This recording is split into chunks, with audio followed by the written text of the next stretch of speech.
Agar siz bir hafta davomida ushbu mahsulotni salatga qo'shib yoki o'zini yesangiz, organizmingizda bunday o'zgarishlar bo'lishiga tayyor turing. Birinchisi, organizmingizdagi shishlar yo'qoladi. Bodring 95% suvdan iborat bo'lib, tanadagi ortiqcha suv va tuzlarni haydashga yordam beradi. Ikkinchisi, teri ravshanlashadi va tarkibi yorug'lashadi. Antioksidantlarga boy bo'lgani sababli terini tozalaydi va yoshartiruvchi ta'sir ko'rsatadi. Uchinchisi, qorinda yengillik hissi paydo bo'ladi. Bodring hazm tizimini faollashtiradi, ichakdagi yog' va shlaklarni chiqarishda yordam beradi. To'rtinchisi, qondagi shakar miqdori barqarorlashadi. Glikemik indeksi pastligi sababli diabetiklar uchun xavfsiz va foydali mahsulot. Beshinchisi, qon bosimi me'yorga keladi. Kaliyga boy tarkibi tufayli bosimni tushirishga yordam beradi.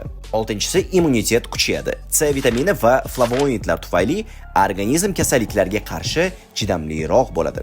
Yettinchisi, buyraklar va jigar sog'lomlashadi. Tabiiy diuretik sifatida ishlaydi. Shlaklarni chiqarib, a'zolar faoliyatini yaxshilaydi. Tabiiy detoksni va eng arzon samarali yo'li bu har kuni 1 va 2 dona bodring iste'mol qilish.